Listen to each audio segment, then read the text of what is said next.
Hi everyone, Rebecca here. Thank you for joining today. Today we're going to be talking about how to prepare yourself for interviews. And once you have this figured out, you can just use this model for all the interviews you're going to have ahead.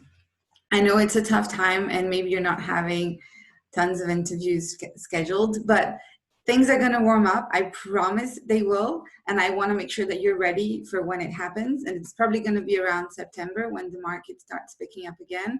It's going to be a short window. It's going to be a really intense period of time for hiring.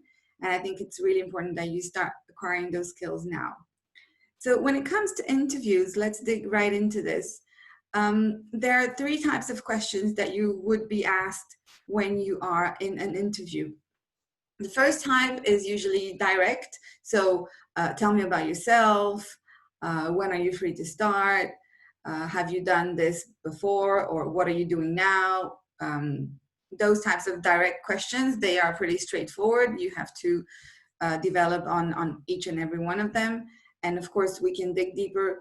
I can run different trainings to help you answer each type of questions. But I'm just right now giving you an overview of what you can expect. And then there are the behavioral questions. And these questions, they usually start with, tell me about a time when you had to deal with conflict and how did you go about it? And, or tell me about a time when you had to work with a difficult manager and how did you manage that? So these questions, they're usually, they create those questions to understand how you performed in the past. And based on how you performed in the past, I can predict your behavior in the future. So I can have an idea of what kind of employee you're going to be and if you're going to be a good fit in terms of the cultural, to assess your cultural fit to the company. And then there's a third type of question. It's the situational. So these are case studies, for example. If you have a situation and they describe a certain problem to you, how would you go about solving this? If you need to fire someone, how would you go about it? If you need to hire someone, how would you go about it? I mean, they can create all kind of different scenarios. And when they do so, those questions, they are there to assess your thought process. How would you go about solving this problem? They want to understand your problem solving skills. And that's the type of question that you don't really have a right or wrong answer for this, but what they really are trying to assess is how you go about solving problems and what's your thought process. So direct, behavioral, situational. When it comes to preparing for all of these different questions, we can dive in deeper and I can give you some concrete examples, what to say, what not to say, but this would be a second training. Today, I just want to give you an overview. And of course, there are three stages. Maybe in some cases there are more, but I'm just giving you the typical interview process. The selection process usually has three stages to it. So the first one, you're going to be talking with the recruiter, and typically it's either an agency recruiter, someone who works with several different clients, or an in-house recruiter, which is a recruiter that belongs to that specific company that you're applying for. So, and usually the recruiter is the one asking you the direct questions that are pretty much simple to answer. Tell me about yourself. What are you doing now? When do you want to start? How much you want to make? Those types of questions are usually asked by the recruiter. They don't dive very, very deep into the job, the technical skills. They don't dive very deep into the cultural fit. They don't really ask you behavioral questions or situational questions, okay? And then there's the HR leader who is potentially going to ask you a little bit about, tell me about a time, those behavioral questions. That's the second stage of the typical selection process. The HR leader would be sort of a compliance manager to make sure that you have all the soft skills that are necessary for this job. Have you managed people? How do you deal with stress? How do you work under pressure? And he's typically, or she is typically not going to ask you about technical skills again, right? Assuming you're applying for a technical role. And then the third and final round would normally be your hiring manager, the person that you would report to. And that would be someone that really knows the job, knows the company, knows exactly what you're going to be doing in this role. Typically, they will ask you questions that are more technical. They will dive deeper into the roles. They will expect you to have prepared for this with concrete examples, numbers, and figures. And that is typically a longer interview. And sometimes it's not necessarily the hiring manager, but perhaps the peers or the coworkers that you might have in this function that will ask you those types of questions. But at the end of the day, the person who makes the decision as to whether they want to hire you or not is the hiring manager. So he or she would see perhaps 3 to 5 candidates, and those candidates would be screened previously by, in the first place, the recruiter, the second stage, HR, and then perhaps even peers, coworkers, and the final approval stamp comes from the hiring manager. So he or she is really the decision maker, the one you want to impress, and probably the one who is going to dive deeper into perhaps behavioral and situational questions, definitely situational.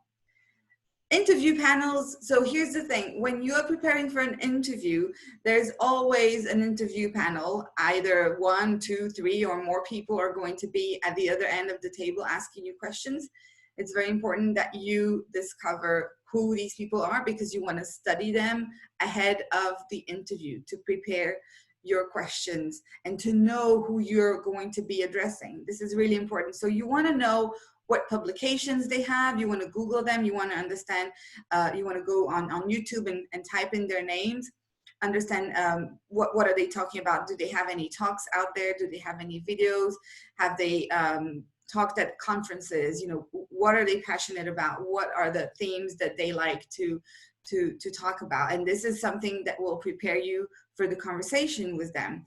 And also, very, very important is the LinkedIn profile. You want to go and research their LinkedIn profile. So how do you do that? You go on their LinkedIn page, LinkedIn profile, you go and you type, you don't have to scroll down too much, but under the summary of the person, there's the picture, there's a summary, and usually right after that, there's see all activities or all activity. And this is where you can find out what that person has been posting, what they have been commenting on and sharing or liking on LinkedIn. And then you can really get under their skin and understand who these people are. I would also not hesitate to look on other social media platforms, perhaps Facebook or Instagram or Twitter, to understand their opinions, their you know, their passions, their hobbies, so that you can really wrap your head around and have a full understanding of who these people are. It's very important to study the interview panel just as much as you study the company. Because most people think when they're preparing for an interview, I need to study the company, I need to read everything on their website, I need to understand their numbers, I'm going to read their financial reports. It's super time consuming and it's not effective to go about it like this. So when it comes to studying the company, this is what you need to understand about the company you are applying to work for. You want to know what are their latest products, what have they launched recently, what are their latest hires, because this is also going to show you which direction they're trying to go towards, right? If you're applying for a bank and you see that they've hired, you know, this big thought leader on impact investing, and you know, you're going to use that information. So they're obviously investing in this front. They want to go into sustainable investments. Impact investing is something that attracts this company. So of course you want to be mindful of that. You want to be mindful of their latest mergers. Who are they acquiring, if they are acquiring any other company, and why they're doing so. So you want to make sure that you understand this ahead of time. And you also want to study the competitors. So you want to know who are they competing with, because it matters to them. It should matter to you, just to understand what kind of audience they're targeting, and followers and customers and clients. This is going to be very helpful when discussing the role with the interview panel. And of course, you want to go and spy on their social media pages. You want to understand what are they doing on LinkedIn. You want to go and check out their latest posts. You want to check out if they have perhaps a YouTube channel, you want to have a look at these videos. I wouldn't watch all the videos, but the short ones perhaps would be a really great way to prepare. You want to look at what type of followers they have. How do they interact with their followers on social media? Are they responsive? Are they not? You know, what type of resource they make available to their followers? All of these are very precious nuggets of information that will help you um, study for your interview and put all the chances on your side. When it comes to the job description, of course, this is really important. This is probably the most important piece. But to be fair, most job descriptions are not necessarily written with a lot of care, I would say. Most of them are copy pastes, and they don't really describe very well what is it that you're going to be doing in this job. But still, you want to look at them. You want to look at the keywords that are there. You want to highlight those keywords and understand what is it that you're going to be doing in this role, and try to get under the skin of whoever wrote this. So the best way to do that, I mean, I have a few tips for you when you're studying a job description. And so when you go to the company's page on LinkedIn, you can find out whoever is working in that company. There's usually a blue link on the right side of the company's page, and that's where you can click to find out who are the people working in this company. So when you click there, you will have a list of all the profiles who are currently working for that company. So you can actually type in the title. So for example, if you're applying to become a business development manager, let's say you're applying to work at, I don't know, HP. So you would go on HP's page on LinkedIn, the company page. You would click on see all the employees, and then you would put in your search. When you have all the employees listed, you would put in your search business development manager, and then you would have a list of HP people who are business development manager or have been.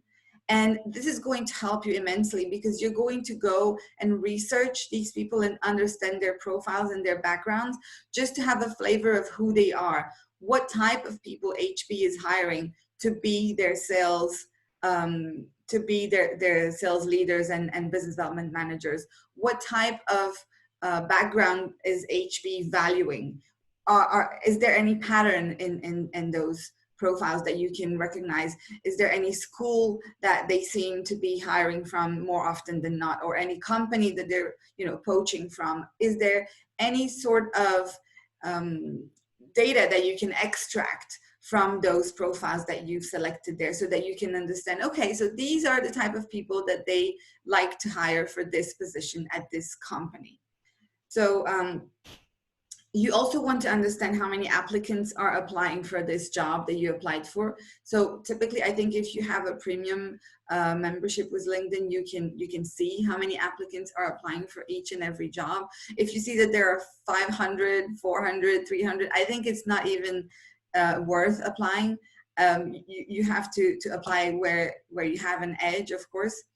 And you want to know how long was this job posted for. And normally you can track that if you're actively checking job posts on LinkedIn. You can actually see, oh, I remember this was actually posted a while ago. And perhaps you can even see how long it's been online for. I think it's possible to have an idea of, okay, they've been looking for this person for 6 months now. So I obviously have an edge here, because if I'm a good fit for this role, this hiring manager is pretty desperate to find someone. He's been looking, or she's been looking, for X number of months. So this can be at your advantage or not, okay?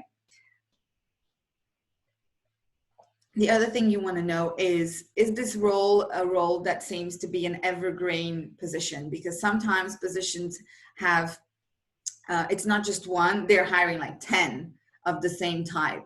And you want to identify if this is one of those types of jobs. Like some companies are hiring, it's always open for, I don't know, back-end developer. It's always open for business development salespeople. It's those kind of roles that are always welcome, they will always be hiring. So you want to identify, is this that kind of role, or is this a one unique type role? And of course you want to know if the title of the job description is actually aligned with the job itself, the description that you're reading.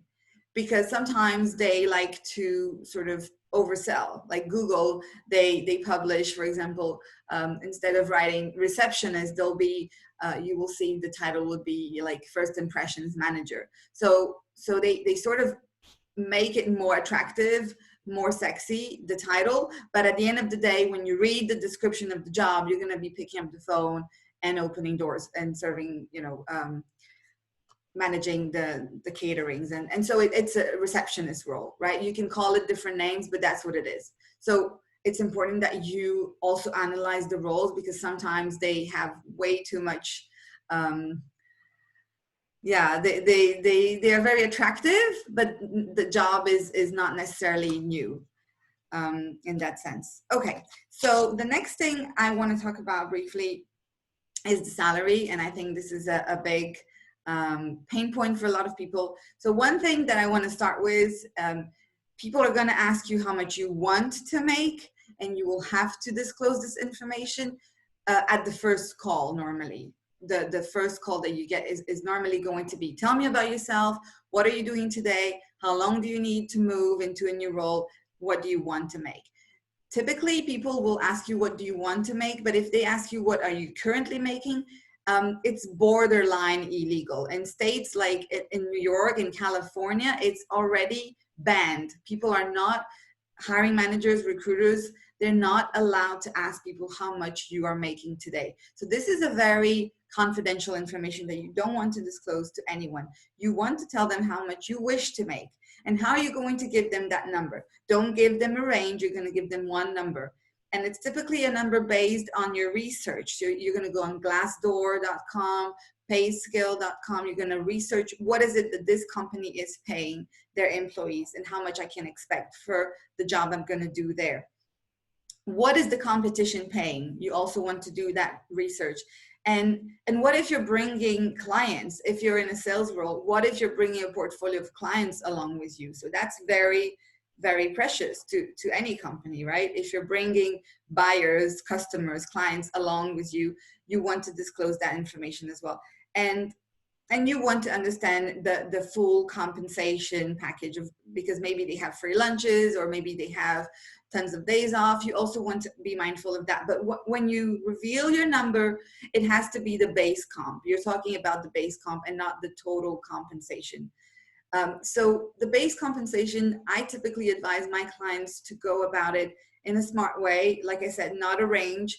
Do your research, stand behind your number, and let it be a number that excites you, but a fair number. And don't give like 120, 130, because that's way too rounded and it doesn't feel authentic. It doesn't really feel real. It has to be, 127 perhaps. It has to feel as if, this is actually what I'm potentially earning in my role. But nobody can check that information legally speaking. It is impossible for people to check how much you are earning today unless you tell them. Okay, so in terms of the salary, I think this is pretty much it. If you have any question, I'm here to answer it. And the next training is going to dig a little deeper into what do you say when you're asked, tell me about yourself, because this is a really tricky one. And we're also going to dive deeper into behavioral questions and understand how you give examples of achievements that you have, and how you sell that when people ask you questions like, tell me about a time when you had to work with a difficult manager, or tell me about a time when you had to, when you failed, those types of issues. So yeah, if you have any questions, I'm here and I'm more than happy to take them on. Please unmute yourself and yeah, and I'm listening.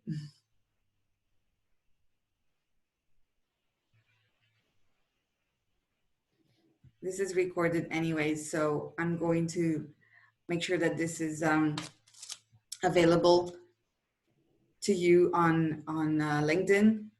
And of course, you can always reach out to me on LinkedIn, add me as a connection, and type in your questions, and we can discuss further if you have any specific question that is very personal to you. And if you don't want to do that now, I totally understand. So yeah, I'll make sure to leave in my email as well, and you can reach me. I hope that you have a wonderful rest of your week. And if you're preparing for an interview, be mindful of all these tips that I've shared with you. Yeah. And if you want to book an interview preparation with me, I can also do that for you, and coach you along the way. And it takes about 2 hours to go and dive deep into your specific needs for your specific interview. But yeah, there's tons of resources out there. I'm sure you won't be short of inspiration. All right. Well, I think this ends it. This concludes the first training. It was a pleasure. Thank you for attending. And I'm here if you need me. Take care.